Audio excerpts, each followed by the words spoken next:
Nakatutok pa rin ang TV Patrol sa mga nangyayari sa Senado ngayon. Balikan natin si Victoria Tulad na nasa Senado. Victoria, simpleng tanong, nasan si Senator Bato de la Rosa? Nakakaputukan dito ngayon sa second floor ng Senado.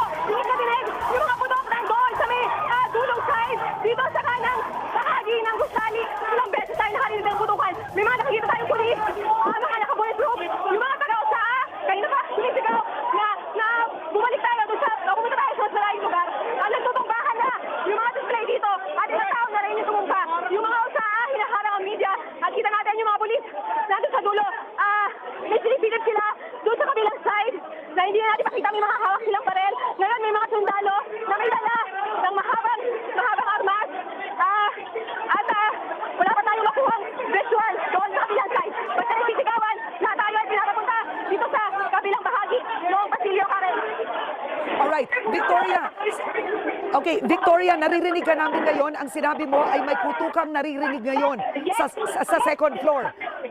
Oo, sunod-sunod yung putukan, Karen. Habang nagtatanong ka, nakarinig tayo uli ng 3 putukan. Pag-akit natin dito, ilang minuto, ilang segundo pag-akit natin, ay marami na tayong narinig na gunshot. At nagpapatuloy ito hanggang sa mga oras na ito, Karen. At hanggang ngayon, ang gunshots na ito, wala pa rin katiyakan. Ayun, Oo, Karen, nasa ngayon, dahil doon sa kabilang side na hindi natin makita. Doon sa side na yun, Karen, mga ano yun, hearing committee room, doon ginaganap ang ilang mga pagdinig.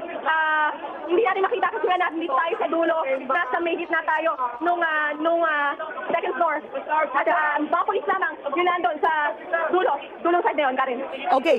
Pero itong gunshots na naririnig, hindi natin alam kung saan at sino ang source. Nakikita ngayon sa video, merong long firearms sa loob ng Senado, Victoria. Alright, may long firearms. Pero nangangahulugan ba nakapasok ang PNP o NBI sa labas? O mismong ang mga...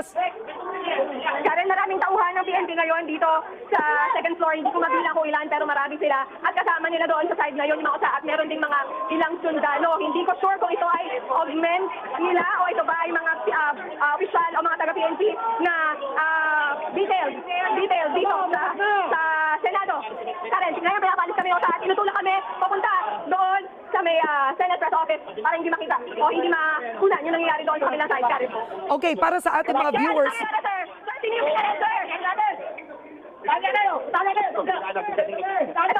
Si acting Sergeant Ram sa Plaska, nandito nakikita natin may bulletproof na suot at kasama rin niya yung mga pulis, yung mga usa-akalan. Walang sumasagot sa atin kung anong nangyayari. Tinatanong natin kung sino yung binabaril, bakit nagkakabarilan ang nangyayari. Pero walang sumasagot at tinutulak lang tayo ng mga otoridad dito, Karen.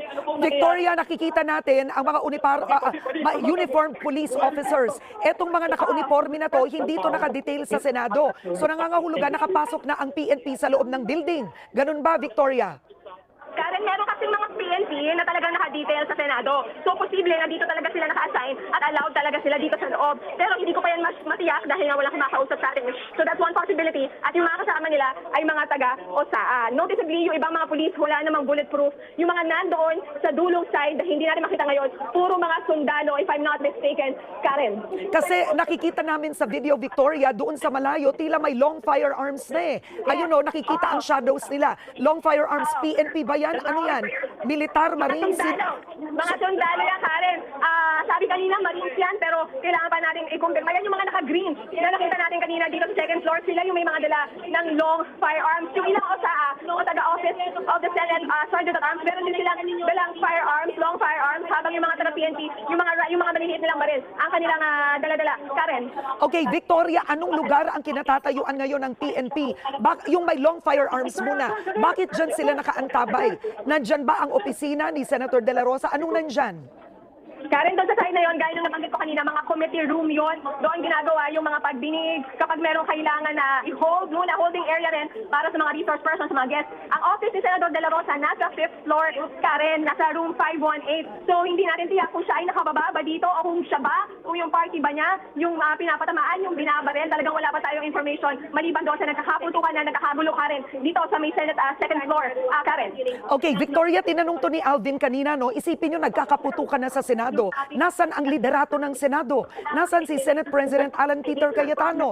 Bakit walang statement? Karen, yan din ang tanong natin. Ang alam nga natin kanina, nandun siya sa kanyang opisina. Dito rin, sa second floor, Karen. Pero mula noong magkatakbuhan kanina, mula noong lumabas si Senador Bato de la Santa Rosa ay hindi natin matiyak kung nandun pa si Senator Alan Peter Cayetano, maging ibang mga senador na nakita natin kanina, nabanggit natin, nandito pa si Senator Marcoleta kanina, Senator Jinggoy Estrada. So we are not sure if they are still in the building. Yung mga kwarto kasi nila nasa 5th floor, nasa 6th floor, yung office lang ni Cayetano ang nandito sa 2nd floor kasi hindi pa siya nakakalipat after niya ma-elect na na Senate President. Yung office niya doon sa minority leader pa ay dito sa 2nd floor. Pero kahit yung staff ng mga senador ay hindi pa rin natin nakikita Karen kung nasaan sila, talaga mga security lamang at mga taga-media, yun nandito sa may 2nd floor, Karen.